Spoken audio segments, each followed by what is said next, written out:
नमस्कार मेरे प्रिय मित्रों, यूपी टेट की तैयारी में आप सभी का स्वागत है। यह वीडियो पेपर 2 एसएसटी अर्थात जूनियर की सोशल साइंस इस वीडियो में आपको कराने वाला हूं।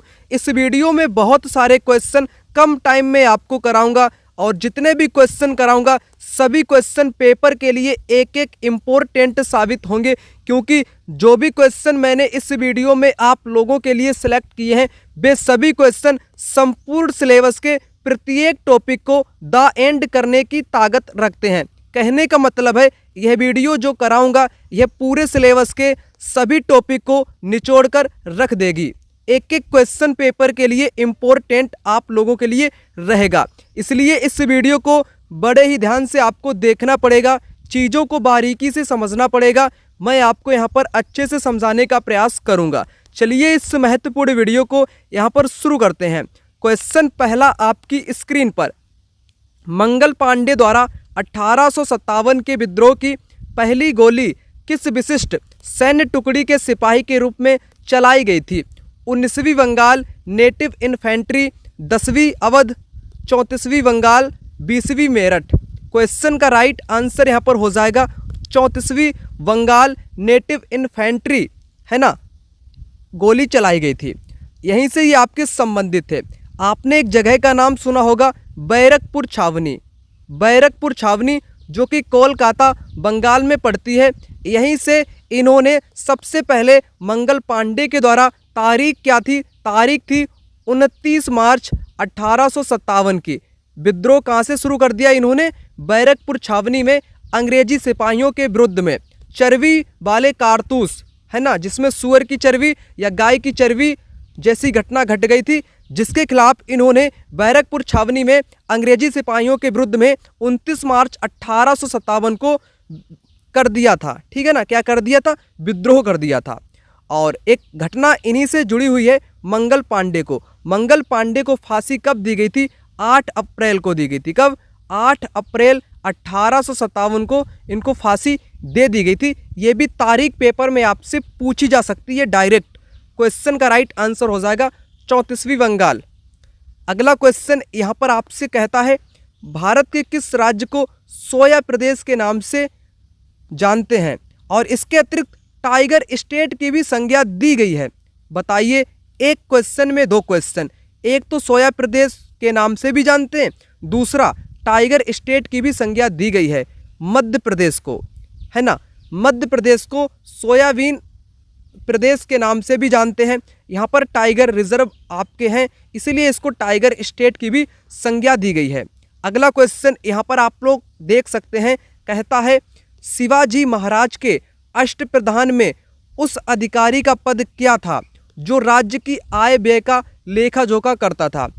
तो अष्टप्रधान का मतलब होता है 8 लोग, यानी कि 8 ऐसे प्रधान व्यक्ति थे जो कि शिवाजी महाराज के दरबार में काम किया करते थे।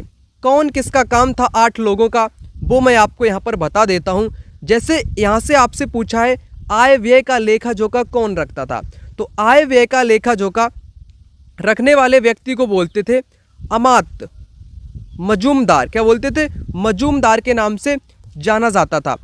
इन सभी को जान लो ताकि एक नंबर आपका कहीं ना जाए। यहाँ पर आप लोग 8 प्रधानों को समझ लो जिनको अष्टप्रधान के नाम से जानते हैं। 8 मंत्रियों का समूह हुआ करता था। पहला है आपका पेशवा, प्रधानमंत्री जिसको बोलते हैं, सैनिक व असैनिक काम देखा करता था।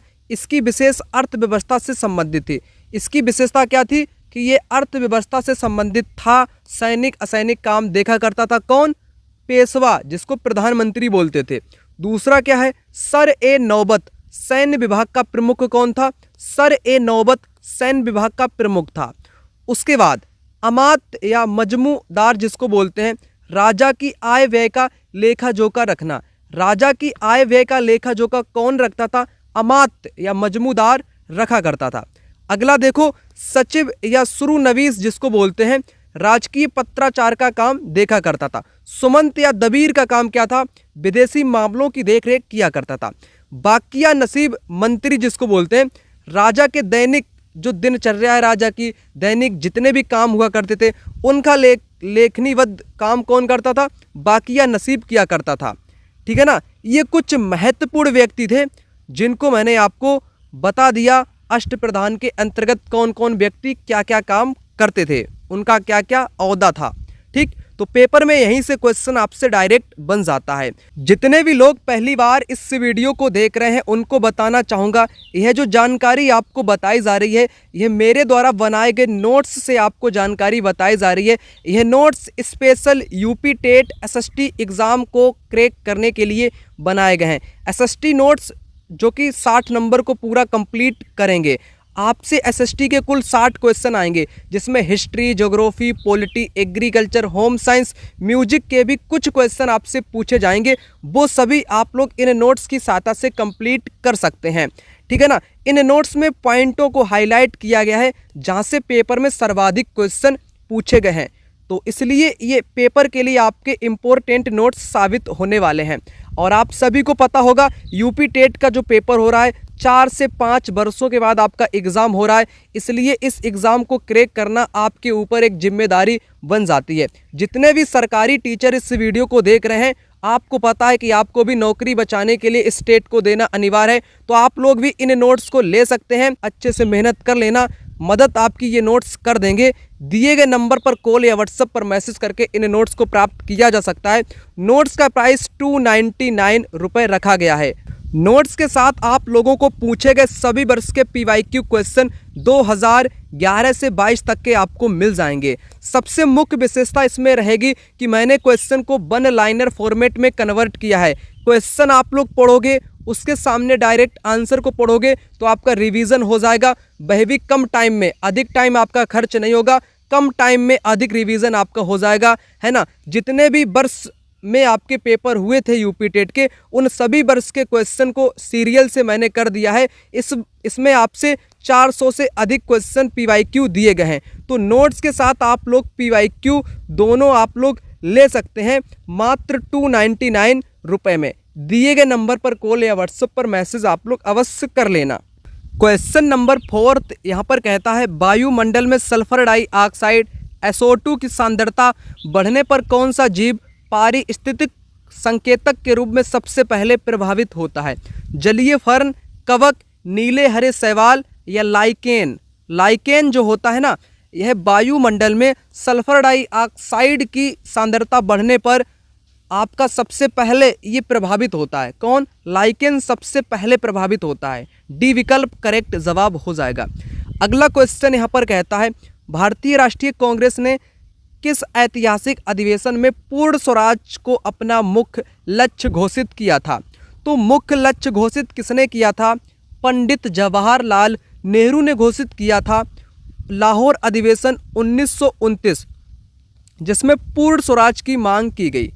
पूर्ण स्वराज की मांग किसमें की गई थी? तो आपके 1929 के लाहौर अधिवेशन में। ठीक है ना। तो ए विकल्प इस क्वेश्चन का राइट आंसर हो जाएगा। और पंडित जवाहरलाल नेहरू जी ने रावी नदी के किनारे सबसे पहले झंडा भी फहराया था 31 दिसंबर 1929 को। 31 दिसंबर 1931 को रावी नदी के किनारे, है ना, ये भी पेपर में आ चुका है। रावी नदी के तट पर सबसे पहले झंडा चाचा नेहरू ने फहराया था। ए विकल्प करेक्ट जवाब। अगला यहाँ पर कहता, पीली क्रांति के अंतर्गत मुख्य रूप से किन फसलों के उत्पादन को लक्षित किया गया है? सूरजमुखी और सरसों। अगला क्वेश्चन यहाँ पर कहता है, जलियांवाला बाग हत्याकांड की जांच के लिए ब्रिटिश सरकार द्वारा गठित समिति कौन सा आयोग शामिल था? करेक्ट जवाब हो जाएगा हंटर आयोग।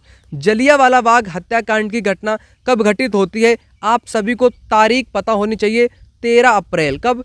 13 अप्रैल 1919 को क्या होता है? जलियांवाला बाग हत्याकांड की घटना घटित होती है।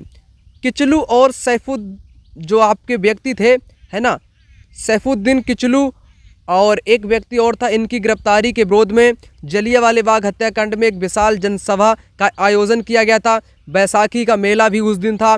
तो जनरल डायर ने निहत्थे लोगों पर गोलियों की बौछार कर दी, जिसमें कई लोग मर गए और हजारों लोग घायल हो गए, जिसको जलियांवाला बाग हत्याकांड के नाम से जाना जाता है। अमृतसर में यह घटना आपकी घटित हुई थी। इसकी जांच करने के लिए ब्रिटिश सरकार ने हंटर आयोग बनाया था। हंटर आयोग कब बनाया गया था? हंटर आयोग आपका 14 अक्टूबर 1919 को बनाया गया था। ठीक है ना, ए विकल्प इस क्वेश्चन का राइट आंसर हो जाएगा। ये आयोग इंपॉर्टेंट है, पेपर में कहीं से भी क्वेश्चन उठा सकता है, इतिहास का क्वेश्चन है, सभी को जान लो। पहला आपने जान लिया हंटर आयोग के बारे में। व्हिटली आयोग क्या है? व्हिटली आयोग 1929 का है। कब का? 1929 का है, जो कि श्रमिकों की सुधार, जो श्रमिक लोग थे ना, उनकी स्थिति में सुधार करने के लिए यह आपका आयोग बनाया गया था, श्रमिकों की स्थिति को सुधारने के लिए। ठीक है ना, तो यह आपका बनाया गया था। और स्ट्रेची आयोग क्या है? स्ट्रेची आयोग यह दोस्तों 1880 में जब अकाल पड़ा था, अकाल का कारण या जांच करने के लिए अकाल आयोग की स्थापना स्ट्रेची आयोग के नाम से जानते हैं। अकाल से आपका यह संबंधित हो जाएगा। ठीक। बटलर समिति क्या है? बटलर समिति 1927 की हो जाएगी। कब की? 1927 की यह हो जाएगी, जिसमें ब्रिटिश सरकार और जो रियासतें थी भारत की, देसी रियासतें, उनके बीच में संबंध स्थापित करने का प्रयास किया गया था। ब्रिटिश सरकार को ऊंचा दिखाया गया, रियासतों को नीचा दिखाने का प्रयास बटलर समिति ने किया था। ठीक, करेक्ट आपका ए विकल्प हो जाएगा। अगला देखो, यहाँ पर बहुत सारे क्वेश्चन मुझे आपको कराने हैं। वायुमंडल की वह कौन सी विशिष्ट परत है जो सूर्य की हानिकारक परावैंगनिक किरणों को सोख लेती है? सूरज की जो परावैंगनिक किरणें हैं वो धरातल पर नहीं आ पाती हैं, जो कि ओजोन परत, समताप मंडल, स्ट्रेटोस्फेयर में होती हैं, उन किरणों को, हानिकारक किरणों को सोख लेती है। ठीक है ना, ये हो जाएगा आपका जवाब। थर्मोस्फीयर क्या होता है? आयन मंडल जिसको बोलते हैं, आयन मंडल जिसको बोलते हैं, जिसमें आपकी रेडियो प्रेशर की तरंगों के परावर्तित से संबंधित हो जाएगी। इसको ताप मंडल के नाम से भी जानते हैं। ट्रोपोस्फेयर क्या है? ट्रोपोस्फेयर जिसको बोलते हैं क्षोभ मंडल। क्या बोलते हैं? क्षोभ मंडल। मौसम वाली घटनाएं घटित होती हैं। मेसोस्फीयर में उल्कापिंड जल जाता है। अगला देखो, यहाँ पर 1857 के महान विप्लव, वह कौन सा तात्कालिक मुद्दा था 1857 की क्रांति या विद्रोह का, जिसने सैनिकों में असंतोष की ज्वाला भड़काई? तो असंतोष की ज्वाला भड़काई का कारण क्या हो जाएगा? चर्बी वाले कारतूस, है ना, चर्बी वाले कारतूस हो जाएंगे। देखो, असंतोष की ज्वाला सबसे ज़्यादा किसने भड़काई थी? चर्बी वाले कारतूस ने। उस दौरान लोग समुद्र पार भी नहीं जाते थे, समझते थे कि धर्म नष्ट हो जाएगा समुद्र पार जाने से। ग्रामीण और शहरी स्वास्थ्य ढांचे को मजबूत करने के लिए भारत में राष्ट्रीय स्वास्थ्य मिशन NHM कब शुरू किया गया?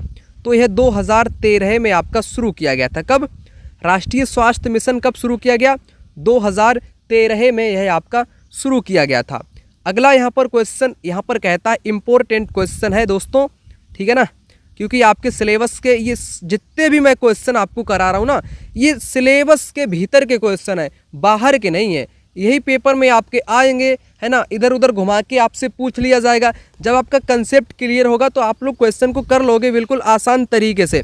शिवाजी ने किस मुगल सेनापति को अपनी कूटनीति और साहस से पराजित किया था? शाइस्ता खां को पराजित किया था। किसको? शाइस्ता खां को पराजित किया था। अफजल खां को भी पराजित किया था। शाइस्ता खां जो कि ये मुगल था आपका। ए विकल्प करेक्ट हो जाएगा, क्योंकि यहाँ पर मुगल सेनापति लिखा हुआ है। ए विकल्प करेक्ट जवाब हो जाएगा। यहाँ पर दो व्यक्तियों से जुड़ी हुई घटना है शिवाजी से। एक, शिवाजी को मारने के लिए बीजापुर के सुल्तान ने अफजल खां को भेजा था, है ना, एक विशाल सेना के साथ भेज दिया। शिवाजी को मारने के लिए उसने अपने तंबू में बुलाया। शिवाजी को मारने के लिए अफजल खान ने शिवाजी को अपने तंबू में बुलाया, परंतु शिवाजी ने उसे मार दिया अपने बाघ नखों से। बाघ नख क्या होता है कि जो हाथ होते ना, हाथों में एक बर्छी टाइप की होती, वो छिपी रहती थी, तो उसी से इनकी हत्या की गई थी अफजल खान की। किसने की थी? शिवाजी ने की थी। कब की थी? 1659 में। ठीक, जिसे प्रतापगढ़ का युद्ध के नाम से भी जाना जाता है। और 1663 में क्या हुआ था? मुगल सेनापति था शाइस्ता खान, इसको भी घायल किया था, ये भी आपको पता होना चाहिए। और 1665 में पुरंदर की संधि हुई थी। जयसिंह ने मुगल मराठा गठबंधन का प्रस्ताव रखा। पुरंदर की संधि के तहत 1665 में। और एक घटना और यहाँ पर घटित हुई थी, वो भी आप लोग जान लो। 1666 में शिवाजी औरंगजेब की कैद से फरार हो गए। 1670 में इन्होंने दोबारा सूरत को लूटा। ठीक, ये भी घटना इम्पोर्टेंट है, क्योंकि आपकी जो SCERT किताब है, मैं आपको स्पष्ट शब्दों में बता देता हूँ, कोई इधर उधर की बात नहीं करता हूँ। जो आपका पेपर बनेगा ना, वो बनेगा SCERT की किताबों से। कई लोग नहीं जानते SCERT क्या होता है। इसका मतलब होता है 6 से 8 तक जो उत्तर प्रदेश की जो सरकारी विद्यालय में किताब चलती हैं, उन्हीं किताब का सेम टू सेम सिलेबस आपका दिया गया है यूपी टेट की सोशल साइंस का। तो यहीं से पेपर आपका बनता है। मैं इसको देख भी चुका हूँ, कई क्वेश्चन को मिलान भी कर चुका हूँ। हूबहू क्वेश्चन किताब से ही उठाए जाते हैं। तो उन्हीं के ये पॉइंट हैं, ये नोट्स अलग से नहीं कोई किताब से उठा करके बना दिए गए कॉपी पेस्ट करके, नहीं, ऐसा नहीं किया गया है। उन किताबों का अध्ययन किया गया है, फिर इन नोट्स को आप लोगों के लिए तैयार किया गया है, जो आप लोग यहाँ पर अपनी आंखों से प्रत्यक्ष देख पा रहे हो। ये सारे कंटेंट उसी में लिखे गए हैं। तो उसी के हिसाब से मैं आपको सारी चीज़ बताता हूँ, उसी के हिसाब से क्वेश्चन बनाता हूँ, है ना, जो आपका सिलेबस है। इतना आपने यहाँ पर समझ लिया। अगला क्वेश्चन यहाँ पर कहता है, वैश्विक स्तर पर गेहूं के कुल उत्पादन में वर्तमान में शीर्ष देशों में से कौन सा है? चाइना आपका इस क्वेश्चन का राइट आंसर हो जाएगा। और आपको पता है ना, चावल के उत्पादन में सबसे ज़्यादा चाइना था, लेकिन अगर वर्तमान की बात की जाए तो चावल उत्पादन में अपना इंडिया सबसे आगे आ चुका है वर्तमान टाइम में। अगला देखो, क्वेश्चन कहता है, साइमन कमीशन, जिसे व्हाइट मैन कमीशन भी कहा गया, भारत किस वर्ष पहुंचा? इसका गठन या स्थापना 1927 में हुई और ये भारत 1928 पे पहुंच गया। ठीक है ना, 1928 में। राइट आंसर 1928 हो जाएगा। साइमन कमीशन का विरोध किसने किया था? लाला लाजपत राय ने किया था। और भारत के लोगों ने गो बैक के नारे इसको दिए थे कि वापस जाओ, साइमन वापस जाओ, इस प्रकार के नारे भी लगाए गए थे, है ना। तो इसी में लाला लाजपत राय की लाठी लगने से इनके सिर पर प्रहार हो गया और इनकी मौत हो गई थी। सांडर्स नामक अंग्रेज की हत्या करने भगत सिंह पहुंच गए थे। वो भी घटना आपको आगे बताई जाएगी। अगला देखो, प्रकृति संरक्षण के लिए समर्पित वह कौन सा अंतर्राष्ट्रीय संगठन जिसका मुख्यालय स्विट्जरलैंड में है? स्विट्जरलैंड में है मुख्यालय, और यह प्रकृति संरक्षण के लिए एक अंतर्राष्ट्रीय संगठन है। WWF वर्ल्ड वाइड फंड जो देता है, ठीक है ना। और WTO वर्ल्ड ट्रेड ऑर्गेनाइजेशन विश्व व्यापार संगठन की स्थापना 1995 में होती है, जिसका मुख्यालय जेनेवा स्विट्जरलैंड हो जाएगा आपका। ठीक। यूनेस्को क्या करता है? जितने भी वैसी, जैसे आपका आगरा का किला हो गया, ताजमहल हो गया, ठीक है ना, या आपकी कोई ऐसी खास जगह हैं, इमारतें, जिनको क्या करता है, शामिल करता है यूनेस्को, है ना, वो हो गया आपका WWF वर्ल्ड वाइड फंड, जो कि प्रकृति संरक्षण से जुड़ा हुआ है, आपके हो जाएगा डी विकल्प करेक्ट जवाब। अगला यहाँ पर कहता है, 1857 के युद्ध के समय झांसी की लक्ष्मीबाई जो रानी थी ना, उसकी लगभग आयु कितनी थी? जब यह 1857 का विद्रोह झांसी से कर रही थी लक्ष्मीबाई, तब इसकी उम्र कितनी थी? बताओ, 29, 20, 35, 40, क्या उम्र रही होगी इस वीरांगना की? तो उम्र थी मात्र 29 वर्ष। कितनी? 29 ईयर्स उम्र थी। और दमन करने का प्रयास कौन कर रहा था लक्ष्मीबाई के विद्रोह का? तो ह्यू रोज। कौन? ह्यू रोज कर रहा था दमन, ठीक है ना, जिसका कथन क्या था कि मर्दों में एक अकेली मर्द महिला थी, कथन भी उसका पेपर में आता है। अगला कहता है, विटामिन डी का सबसे समृद्ध प्राकृतिक स्रोत। विटामिन डी किससे प्राप्त होती है? सूर्य के प्रकाश से प्राप्त होती है विटामिन डी। अगला कहता है, मराठा साम्राज्य के प्रशासन हेतु गठित अष्टप्रधान परिषद में कुल कितने पद थे? तो 8 थे, 8 मंत्रियों का समूह था, मैंने बता दिया है आपको। अगला यहाँ पर कहता है, भारत में दुग्ध उत्पादन की गति को तीव्र करने के लिए कौन सा मिशन चलाया गया था? तो दुग्ध उत्पादन से आपका ऑपरेशन फ्लड जुड़ा हुआ है, 1970 के दशक का है। बर्गिज कुरियन को इसको जनक कहा जाता है। किसको? बर्गिज कुरियन को ऑपरेशन फ्लड का जनक कहा जाता है। यह भी पेपर में आपसे पूछा जा चुका है। सी विकल्प इस क्वेश्चन का राइट जवाब हो जाएगा। मिशन इंद्रधनुष ये आपका परिवार कल्याण से संबंधित है, ठीक है ना। अगला यहाँ पर क्वेश्चन यहाँ पर कहता है भारत छोड़ो आंदोलन के दौरान महात्मा गांधी को किस स्थान पर नज़रबंद किया गया था, अर्थात कैद कर लिया गया था। तो सबसे पहले भारत छोड़ो आंदोलन की बात करते हैं। शुरू आपका इसकी घोषणा हुई थी 7 अगस्त 1942 को और 8 अगस्त को यह आपका पूरे देश में हो गया था, ठीक है ना, 8 अगस्त 1942। अब देखो क्या होता है, इसमें क्या होता है, ग्वालियर टैंक के मैदान से आपका शुरू किया गया था, करेक्ट। और महात्मा गांधी को गिरफ्तार कर लिया गया, कहाँ पर, आगा खा पैलेस में। यही पूछा है आपसे, आगा खा पैलेस कहाँ पर था, पुणे महाराष्ट्र में था। यहाँ पर इनको कैद कर लिया गया था, क्या कर लिया गया था, कैद कर लिया गया था। और यरवदा जेल में किसको कैद किया गया था, ये भी पेपर में आता है, पटेल, सरदार वल्लभ भाई पटेल को यरवदा जेल में कैद कर लिया गया था। आगा खा पैलेस में गांधी जी को कर लिया गया था, ठीक है ना। और एक पैलेस आपका था अहमदनगर का किला था जिसमें नेहरू को कैद कर लिया गया था, ठीक, करेक्ट आपका डी विकल्प हो जाएगा। अगला देखो कहता है मृदा की सेहत सुधारने हेतु शुरू किए गए मृदा स्वास्थ्य कार्ड का मुख्य नारा क्या है। मृदा स्वास्थ्य कार्ड का मुख्य नारा है स्वस्थ धरा खेत हरा, स्वस्थ धरा खेत हरा इसका नारा हो जाएगा। ये एग्रीकल्चर के क्वेश्चन भी सिलेबस में दिए गए हैं तो वो भी मैं आपको बीच बीच में करा रहा हूँ ना। अगला देखो कहता है 1857 के नायक तात्या टोपे को किस स्थान पर फांसी की सजा दी गई थी, ग्वालियर में, झांसी में, शिवपुरी में या कानपुर में। करेक्ट जवाब हो जाएगा शिवपुरी से, शिवपुरी इस क्वेश्चन का राइट आंसर हो जाएगा।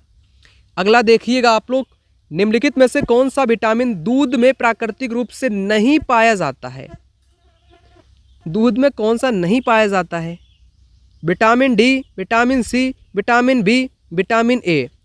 अब इस क्वेश्चन का आंसर आपको कमेंट बॉक्स में कमेंट करना पड़ेगा। देखते हैं कितने लोग इस क्वेश्चन का राइट आंसर कमेंट बॉक्स में कमेंट करते हैं। हिंट तो मैं आपको दे ही देता हूँ।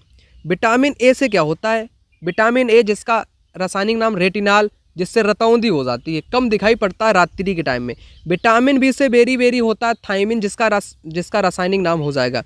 विटामिन सी आपके आंवले खट्टे फल में पाया जाता है, आंवला हो गया, संतरा हो गया, स्कर्वी। विटामिन डी सूर्य के प्रकाश में पाया जाता है। अब बताओ कि दूध में प्राकृतिक रूप से क्या नहीं पाया जाता है, दूध में ए पाया जाता, बी पाया जाता, सी पाया जाता या डी पाया जाता, कौन सा नहीं पाया जाता। कमेंट बॉक्स में कमेंट करके उत्तर दो स्पष्ट शब्दों में। अगला देखो, शिवाजी महाराज के राजनीतिक संरक्षक और गुरु कौन माने जाते हैं, दादाजी कोंडदेव थे इनके, ठीक। श्वेत क्रांति, व्हाइट रेवोल्यूशन के जनक के रूप में किन्हें जाना जाता है विश्व भर में, क्या बताया था मैंने आपको, बर्गिच कुरियन बताया ना, यही हो जाएगी आपके जवाब। बी एमएस स्वामीनाथन, ये हरित क्रांति के भारतीय जनक, हरित क्रांति के भारतीय जनक हैं ये, है ना।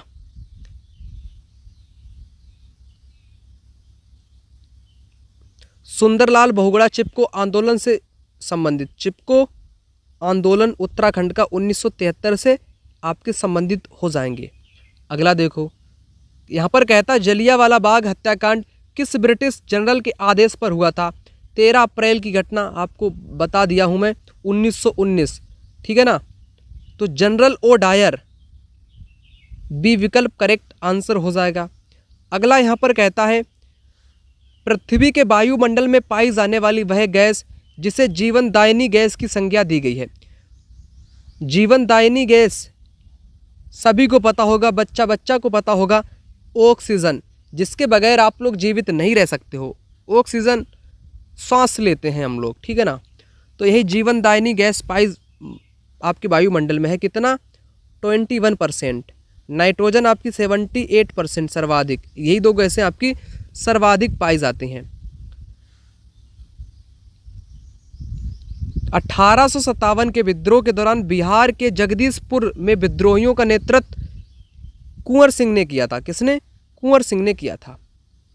अगला देखो, भारत के पूर्व प्रधानमंत्री चौधरी चरण सिंह की याद में राष्ट्रीय किसान दिवस कब मनाया जाता है?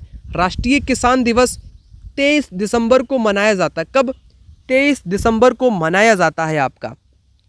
अगला देखो, शिवाजी की प्रशासनिक व्यवस्था में सैन्य प्रधान सेनापति को क्या कहा जाता था? सैन्य प्रधान या सेनापति को क्या कहा जाता था? इसको पेशवा कहा जाता था, पेशवा या प्रधानमंत्री। अगला, हरित क्रांति शब्द को सर्वप्रथम किसने प्रतिपादित किया? यहाँ से आपको 3 बातें ज्ञात हो जाएंगी, ठीक है ना, हरित क्रांति से। तो भारतीय क्रांति भारत में हरित क्रांति के जनक एम.एस. स्वामीनाथन, जिनको नोबेल नहीं मिला, ये बात गलत है, ठीक है ना। क्या बता रहा था मैं? हरित क्रांति, ठीक है ना। ये भारत के हो जाएंगे। विलियम गोड, करेक्ट आंसर आपका यहाँ पर विलियम गोड है। यहाँ पर क्वेश्चन में कहा है हरित क्रांति शब्द, ये शब्द सबसे पहले किसने दिया था? शब्द की बात की जाए तो विलियम गोड आप लोग टिक करोगे। नॉर्मन बोरलॉग, ये क्या है? ये विश्व स्तर पर विश्व के हरित क्रांति के जनक हो जाएंगे। इनको नोबेल मिला है, किनको? इनको नोबेल भी मिला है, नॉर्मन बोरलॉग को। स्वामी एम नाथन ये भारतीय हरित क्रांति के जनक माने जाते हैं। ये 3 बातें इंपॉर्टेंट हैं। ये भारत के हैं, ये पूरी दुनिया के हैं। इन्होंने सबसे पहले शब्द दिया, ठीक, तीनों बात करेक्ट। दक्षिण अफ्रीका से लौटने के बाद गांधी जी का भारत में प्रथम सफल सत्याग्रह चंपारण में 1917 में हुआ था। अंतरिक्ष से प्रवेश करने वाला जो उल्का पिंड होता है ना, वो वायुमंडल की किस परत में जलकर नष्ट हो जाते हैं? मध्य मंडल, मेसोस्फीयर में जल जाते हैं। इलाहाबाद से विद्रोह का नेतृत्व कौन कर रहा था या किसने कमान संभाली थी? तो इलाहाबाद, प्रयागराज, लियाकत अली, मौलवी अहमदुल्ला, ये फैजाबाद से। कहाँ से? फैजाबाद से। फैजाबाद का नाम क्या है? अयोध्या। अयोध्या से कौन कौन इस वीडियो को देख रहा है? और इलाहाबाद से कौन कौन इस वीडियो को देख रहा है? और नाना साहब कानपुर से इस वीडियो को कौन कौन देख रहा है, ठीक है ना। बेगम हजरत महल लखनऊ से इस वीडियो को कौन कौन देख रहा है? ये सारे लोग कमेंट बॉक्स में बताओ कि मैं कहाँ से हूँ, ठीक। आप लोग कमेंट बॉक्स में कमेंट करके बताओ आप लोग फैजाबाद, अयोध्या से वीडियो देख रहे हो, कानपुर से, लखनऊ से, इलाहाबाद से, कहाँ से इस वीडियो को देख रहे हो। और ये क्वेश्चन पेपर में रिपीट बहुत बार होते हैं, क्योंकि ये यूपी स्पेशल में भी आ जाएगा, इतिहास में भी आ जाएगा, ठीक। अगला, मृदा संरक्षण के प्रति जागरूकता हेतु विश्व मृदा दिवस कब मनाया जाता है? विश्व मृदा दिवस, तो विश्व मृदा दिवस 5 दिसंबर को मनाया जाता है। शिवाजी महाराज का विधिवत राज्याभिषेक 1674 में हुआ था, ठीक है ना, और काशी के पंडित गंगा भट्ट के द्वारा। नीली क्रांति जो है ना, ये आपके मत्स्य पालन से जुड़ी हुई है। असहयोग आंदोलन की समाप्ति के बाद स्वराज पार्टी 1923 की स्थापना किसने की? चित्तरंजन दास और मोतीलाल नेहरू ने की थी स्वराज पार्टी की स्थापना। अगला यहाँ पर कहता है उत्तर भारत के मैदान में नदियों द्वारा बहाकर लाई गई नवीन। अब देखो कन्फ्यूज लोग कहाँ पे होते हैं, एक तो नवीन एक पुरानी। जलोढ़ मिट्टी को 2 पार्ट में डिवाइड किया गया है, नई वाली, एक तो हो गई नवीन, एक हो गई आपकी पुरानी। कैसे याद करोगे आप लोग? नवीन को क्या बोलते हैं? खादर बोलते हैं। क्या बोलते हैं? खादर बोलते हैं। पुरानी को क्या बोलते हैं? बांगर या बागर भी बोलते हैं, भांगर भी बोलते हैं, बागर भी बोलते हैं। बागर लिख दूं, बागर या भांगर, ये 2 में से एक शब्द आपको मिल सकते हैं। कैसे याद करोगे? कंफ्यूज हो जाओगे। पुरानी को आप खादर मान लोगे, नवीन को बांगर मान लोगे। देखो सबसे पहले वर्णमाला में खा शब्द आता है। खा का मतलब नया, जो पहले आए वही नया होगा, है ना, जो पहले आ गया वही नया हो गया। तो खा शब्द पहले आता है, इसलिए खादर हो गया आपका नवीन। पुराना जो बाद में आए, बा शब्द या भा शब्द, ये दोनों बाद में आते हैं। अब आप लोग नहीं बोलोगे, नवीन को बोलेंगे खादर, पुरानी को बोलेंगे बांगर या भांगर, ठीक है। अब क्वेश्चन को समझो, 2 बात क्लियर हो गई। नदियाँ क्या करती हैं? अपने जो जल लाती हैं ना, नया जल लाती हैं, नए अवसाद बना देती हैं, नई मिट्टी बना देती हैं, तो उसको नवीन बोलते हैं। ये जलोढ़ मिट्टी ही कहलाती है आपकी, जलोढ़ मिट्टी ही कहलाती है आपकी, ठीक है ना। कछारी मिट्टी के नाम से भी इसको जानते हैं। अगला, साइमन कमीशन के विरोध में किस क्रांतिकारी नेता को गंभीर चोटें आईं, वे शहीद हो गए? क्वेश्चन ऐसे पूछा जाता है आपसे पेपर में। लाला लाजपत राय, जो कि आपके गरम दल के नेता थे, है ना, गरम दल के आपके ये नेता हुआ करते थे। अगला क्वेश्चन कहता है ओजोन परत में छिद्र का पता वैज्ञानिकों को सर्वप्रथम किस क्षेत्र के ऊपर पता चला था? तो अंटार्कटिका में इनको पता चला था। अगला यहाँ पर कहता है शिवाजी द्वारा पड़ोसी राज्यों की सुरक्षा के बदले वसूला जाने वाला कर क्या कहलाता था? चौथ कहलाता था। क्या? चौथ कहलाता था। अगला कहता है बोन मील उर्वरक पौधों को मुख्य रूप से कौन सा तत्व प्रदान करता है? बोन मील जो होता है ये फास्फोरस प्रदान करता है। अगला देखो क्वेश्चन यहाँ पर कहता है Kakori train action, important question कर लेना पेपर में, यूपी टेट में 2 बार अब तक पूछा जा चुका है। का नेतृत्व मुख्य रूप से किसने किया था? व्यक्ति तो सारे शामिल थे, है ना, तो मुख्य रूप से आपसे पूछा है तो राम प्रसाद बिस्मिल इस क्वेश्चन के राइट आंसर यहाँ पर आपके हो जाएंगे। यहाँ पर कुछ बिंदुओं को आप लोग ख्याल में कर लो जहाँ से पेपर में कई बार आ सकता है क्वेश्चन, इस बार भी। अक्टूबर 1924 में क्रांतिकारी युवकों का कानपुर में एक सम्मेलन हुआ, हिंदुस्तान रिपब्लिक एसोसिएशन का गठन कर दिया। फिर उसके बाद काकोरी कांड या काकोरी ट्रेन एक्शन जिसको बोलते हैं, ठीक है ना, 9 अगस्त 1925 को लखनऊ के निकट काकोरी में एक रेलगाड़ी रोककर सरकारी खजाना लूटा। लूट कांड में पकड़े गए राम प्रसाद बिस्मिल, रोशन सिंह, राजेंद्र लाहड़ी, अशफाकुल्ला खां को फांसी दी गई। अन्य को आजीवन कारावास की सजा सुनाई गई, अंडमान भेज दिया गया। चंद्रशेखर आज़ाद फरार हो गए। चंद्रशेखर आज़ाद आपके फरार हो गए, भगत सिंह इसमें आपके शामिल नहीं थे। ये भी पेपर में पूछा जाता है। चंद्रशेखर आज़ाद फरार हो गए और चंद्रशेखर आज़ाद जो थे ना, चंद्रशेखर आज़ाद, ये बाद में इनको पकड़ लिया जाता है इलाहाबाद के पार्क में, अल्फ्रेड पार्क में। वो आगे की घटना शायद यहाँ पर लिखी हो, वो मैं आपको बताता हूँ। यहाँ पर आपकी लिखी गई है, ठीक, इतना आपने यहाँ पर समझ लिया, फांसी दे दी जाती है। उसके बाद यहाँ पर 27 फरवरी 1931 को इलाहाबाद के अल्फ्रेड पार्क में चंद्रशेखर शहीद हुए। यह पार्क अब आज़ाद के नाम से है, आज़ाद पार्क के नाम से जाना जाता है, ठीक। और ये भी घटना जान लो, लाहौर कांड के नाम से किसको जानते हैं? जब भगत सिंह, राजगुरु, सुखदेव को फांसी दी गई थी। कब फांसी दी गई थी? 23 मार्च 1931 को दी गई थी। सजा कब सुनाई गई थी? 7 अक्टूबर 1930 को सुनाई गई थी, है ना। इन्होंने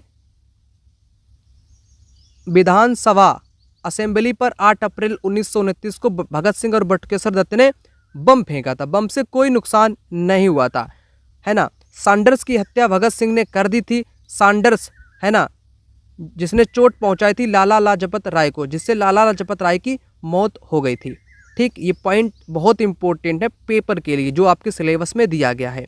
वही पॉइंट मैं आपको यहाँ पर बता देता हूँ। वायुमंडल के संगठन में ऑर्गन गैस का प्रतिशत कितना है? ऑर्गन का परसेंटेज आपका कितना हो जाएगा? 0.03% हो जाएगा, ठीक, ऑर्गन का। अगला कहता है लखनऊ में क्रांतिकारियों का नेतृत्व किसने किया था?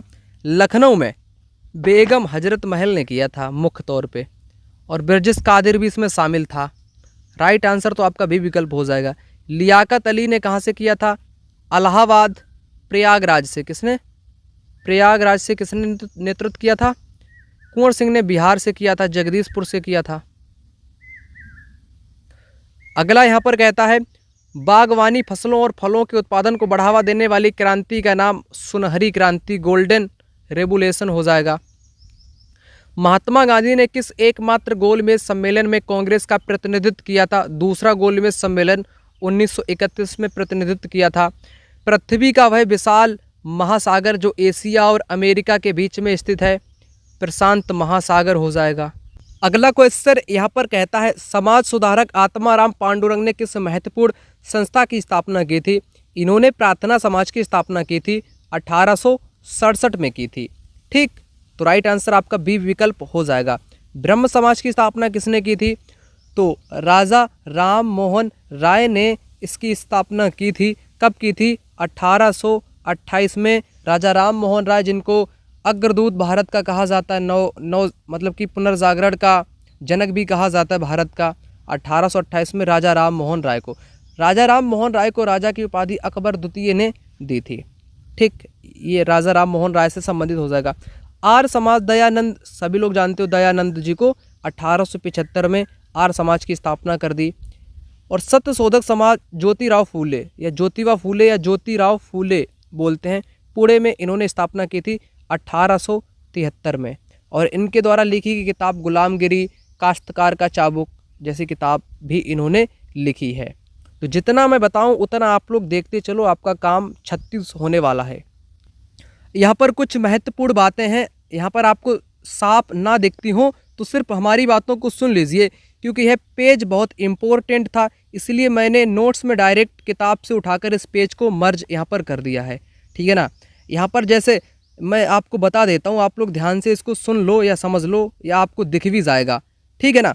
तो राजा राम मोहन राय को समझा देता हूँ। 1828 में ब्रह्म समाज की स्थापना इन्होंने की थी, है ना। बाल विवाह, बहुपत्नी विवाह, जाति व्यवस्था, पर्दा व्यवस्था का इन्होंने विरोध किया। विधवा पुनर्विवाह, अंतरजातीय विवाह, महिलाओं के अधिकार, महिलाओं की शिक्षा के ये पक्षधर थे। मूर्ति पूजा, व्यर्थ के कर्म कांडों में उनका कोई विश्वास नहीं था। कष्टप्रद जाति व्यवस्था, अस्पृश्यता के विरोधी थे। वेद तथा उपनिषद का स्थानीय बोलियों में अनुवाद भी किया। अंग्रेजी विद्यालयों, हिंदू कॉलेज, वेदांत कॉलेज की इन्होंने स्थापना की थी। इतना आप लोग समझ गए। ठीक, फिर एक कहानी भी यहाँ पर बताई गई है, उस कहानी को किसी अगले दिन आपको बताऊंगा। उसके बाद ईश्वर चंद्र विद्यासागर को समझ लो, एक महान समाज सुधारक, लेखक, शिक्षक थे। ये भी कुरीतियों का निरंतर विरोध करते रहे। इन्होंने भारत में बहुपत्नी बाल विवाह का जोरदार विरोध किया, विधवा पुनर्विवाह और महिला शिक्षा का समर्थन किया। इन्हीं के प्रयासों से ब्रिटिश सरकार ने 1856 में विधवा पुनर्विवाह अधिनियम पारित किया। किसके प्रयास में? तो ईश्वर चंद्र विद्यासागर के प्रयास में 1856 में पारित किया। दयानंद सरस्वती 1875 में आर्य समाज की स्थापना की। वेदों की ओर लौटो का नारा दिया। सत्यार्थ प्रकाश इनके द्वारा लिखी गई किताब है। गुरुकुल पद्धति को बनाए रखने के लिए हरिद्वार में लड़कों और लड़कियों के लिए गुरुकुल कांगड़ी खोला। अब पेपर में ये भी आ सकता है कि लड़के लड़कियों के लिए गुरुकुल कांगड़ी किसने खोला, आपको नहीं पता होगा तो दयानंद सरस्वती आप लोग टिक करोगे, वही मैं आपको बता रहा हूँ। ठीक है ना। स्वामी विवेकानंद रामकृष्ण मिशन की स्थापना 1896 में की। 1893 में ये शिकागो अमेरिका में गए थे धर्म सभा में। महादेव गोविंद रनाडे ने मुंबई में और आत्माराम पांडुरंग द्वारा समर्पित प्रार्थना समाज को प्रसिद्ध दिलाने का काम किसका है? महादेव गोविंद रनाडे का, लेकिन स्थापना आत्माराम पांडुरंग ने की थी। मुस्लिम सुधार से कौन व्यक्ति? साइंटिफिक सोसाइटी, है ना, सर सैयद अहमद खां, जिन्होंने अलीगढ़ मुस्लिम विश्वविद्यालय की स्थापना की थी। पारसी सुधार, Dadabhai Naoroji, un British rule in India, धन निष्कासन का सिद्धांत इन्होंने दिया था। ज्योतिराव फूले सत्यशोधक समाज की स्थापना की थी, 1873 में महाराष्ट्र में की थी। सावित्रीबाई फूले ज्योतिबा फूले की पत्नी हुआ करती थी, है ना। इन्होंने विधवा विवाह, छुआछूत मिटाना, महिलाओं को मुक्ति दिलाना, दलित महिलाओं को शिक्षित करना जैसे सामाजिक कार्य में इनका योगदान उल्लेखनीय है। एनी बेसेंट थियोसॉफिकल सोसाइटी की इन्होंने स्थापना की, है ना। पंडिता रमाबाई संस्कृत की एक विदुषी महिला थी, 1858 में इनका जन्म हुआ था। ठीक, किसी अगले दिन आपको ये सब कुछ बता दूंगा स्पेशल वीडियो में, जब मैं आपको ये सारी थ्योरी कराऊंगा तो विस्तृत रूप से आपको बता दूंगा, क्योंकि क्वेश्चन अभी बहुत सारे मुझे कराने हैं, क्योंकि नोट्स में ऑलरेडी सारा कंटेंट मैंने प्रोवाइड कर दिया है, तो नोट्स आप लोग लेकर के सब कुछ पढ़ सकते हैं। ठीक, वायुमंडल का वह कौन सी परत जो रेडियो तरंगों को पुनः पृथ्वी पर भेजती है? लोनोस्फीयर, आयन मंडल, थर्मोस्फीयर बोलते हैं। भारत का कौन सा राज्य अपनी प्रचुर पैदावार के कारण धान का कटोरा कहलाती है? धान का कटोरा किसको बोलते हैं? छत्तीसगढ़ को इसको धान का कटोरा बोलते हैं। प्रसिद्ध क्रांतिकारी का नारा इंकलाब जिंदाबाद मूल रूप से किसके द्वारा लिखा गया था? मूल रूप से पूछा गया है आपसे, मूल रूप से पूछा गया है आपसे, ना कि आप लोग टिक कर दो इंकलाब जिंदाबाद, भगत सिंह कर दो टिक, ऐसा नहीं। देखो मूल रूप से हसरत मोहानी ने यह गढ़ा था, इंकलाब जिंदाबाद। अगला देखो, निम्नलिखित में से कौन सा विटामिन जल में घुलनशील है? विटामिन सी आपका जल में घुलनशील हो जाएगा। मराठा प्रशासन में वह मंत्री जो राजा के दैनिक कार्यों का लेखा जोखा अपनी डायरी में लिखा करता था, वह था बाक्या नसीब। कौन? बाक्या नसीब था। क्षारीय मिट्टी एल्काइन सॉइल के सुधार के लिए किसान मृदा में क्या प्रयोग करते हैं? जैसे आपका खेत की मिट्टी जो है वो क्षारीय हो जाए, तब आप इसमें क्या करोगे? जिप्सम का यूज़ करोगे, जिप्सम का यूज़ करोगे। अगर मिट्टी अम्लीय हो जाए, अम्लीय हो जाए तब क्या करोगे? अगर मिट्टी अम्लीय हो जाए तो इसमें हम किसका प्रयोग करते हैं? इसमें प्रयोग करते, क्या बोलते उसको, चूने का प्रयोग करते हैं। इसमें चूने का प्रयोग, अम्लता मिटाने के लिए चूने का प्रयोग, क्षारीयता मिटाने के लिए जिप्सम का प्रयोग किया जाता है। भारत के किस स्वतंत्रता सेनानी को सीमांत गांधी भी बोला जाता है? खान अब्दुल गफ्फार खां को सीमांत गांधी के नाम से जाना जाता है। ओजोन परत के संरक्षण हेतु 1987 में कौन सा अंतर्राष्ट्रीय समझौता किया गया था? तो मॉन्ट्रियल प्रोटोकॉल किया गया था। रियो सम्मेलन आपका 1992 में हुआ था। पृथ्वी सम्मेलन ब्राजील के शहर रियो डी जेनेरियो में। पेरिस समझौता अभी ज़्यादा पुराना नहीं है। क्योटो प्रोटोकॉल 1997 का हो जाएगा। ठीक, राइट आंसर सी विकल्प यहाँ पर हो जाएगा आपका। किस ब्रिटिश राजनीतिज्ञ ने 1857 के विद्रोह को एक राष्ट्रीय विद्रोह कहा था? बीडी सावरकर, जो कि एक इतिहासकार थे, एक क्रांतिकारी भी थे, जिनको काला पानी की सज़ा सुनाई गई थी। बीडी सावरकर। पीली क्रांति का जनक किसे कहा जाता है? सैम पित्रोदा को कहा जाता है, क्योंकि वर्गीस कुरियन को तो श्वेत क्रांति का जनक कहा जाता है और स्वामीनाथन को हरित क्रांति का जनक कहा जाता है। नॉर्मन बोरलॉग को भी हरित क्रांति का विश्व स्तर पर कहा जाता है। तो बचा कौन सा? सैम पित्रोदा आपका बचा। विटामिन ए की कमी से कौन सा रोग होता है? रतौंधी होता है, नाइट ब्लाइंडनेस होता है। बाल विवाह को नियंत्रित करने हेतु प्रसिद्ध शारदा एक्ट 1929 में आया। इसमें लड़की की उम्र, गर्ल या लड़की की उम्र कितनी कर दी गई थी विवाह के लिए? बताओ। लड़की की कर दी गई 14 वर्ष। 14 वर्ष की लड़की शादी कर ले। और लड़के की उम्र कितनी कर दी गई? लड़के की उम्र कर दी गई थी 18 ईयर। ठीक है ना, ये कर दी गई थी। कब? 1929 में। अगला देखो, सौर मंडल का वह कौन सा ग्रह जो सबसे अधिक गर्म है? सबसे अधिक गर्म कौन सा है? शुक्र सबसे अधिक गर्म आपका ग्रह हो जाएगा। अगला कहता है, बक्सर के युद्ध के बाद 1765 में इलाहाबाद की संधि किनके बीच में हुई थी? अंग्रेज और शाह आलम द्वितीय के बीच में आपकी हुई थी, या अंग्रेज और शुजाउद्दौला के बीच में हुई थी? नहीं, सी विकल्प इस क्वेश्चन का राइट आंसर यहाँ पर आपका हो जाएगा। अगला कहता है, दुग्ध उत्पादकों की सहायता हेतु ई गोपाला डिजिटल ऐप किसके द्वारा लॉन्च किया गया? प्रधानमंत्री नरेंद्र मोदी के द्वारा लॉन्च किया गया। जलियांवाला बाग हत्याकांड की दुखद घटना 13 अप्रैल 1919 को होती है। अगला यहाँ पर क्वेश्चन आपका कहता है, पृथ्वी की भूमध्य रेखा इक्वेटर पर दिन रात की अवधि कितनी होती है? तो समान होती है 12 घंटे। ठीक है ना। तो वीडियो होता है यहीं पर द एंड। इस वीडियो को ध्यान से देखने के लिए, अच्छे ढंग से हमारी आवाज़ को सुनने के लिए आपका तहे दिल से धन्यवाद आपको देता हूं। मैं मिलता हूं अगली वीडियो में। तब तक के लिए आप लोग अच्छे ढंग से अपनी तैयारी को बरकरार रखिएगा। जो चीज़ समझ में ना आए आप उसको कमेंट बॉक्स में पूछ लिया करिएगा। जितने भी लोगों को नोट्स चाहिए इस नंबर पे कॉल कर लो यार, मैं आपसे बात कर लूँगा और आपको तुरंत नोट्स प्रोवाइड कर दूँगा। पूरा रिवीजन आपका हो जाएगा पेपर से पहले। ठीक है ना।